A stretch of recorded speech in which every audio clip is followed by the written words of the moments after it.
Sahih al-Bukhari 3269, narrated Abu Hurairah radiyallahu ta'ala anha, Allah's Messenger sallallahu alayhi wasallam said, during your sleep, shaitan knots 3 knots at the back of the head of each of you, and he breathes the following words at each knot: the night is long, so keep on sleeping.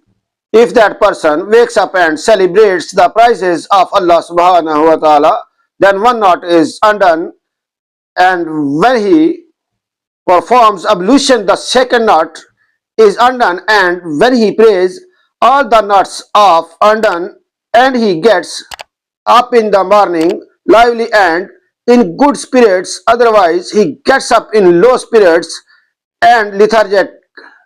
Sahih al-Bukhari 3270, narrated Abdullah radiyallahu ta'ala anha.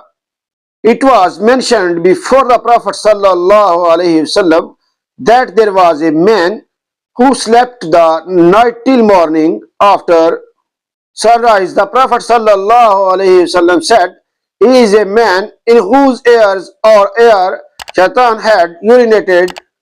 Like and subscribe my channel for more hadith videos.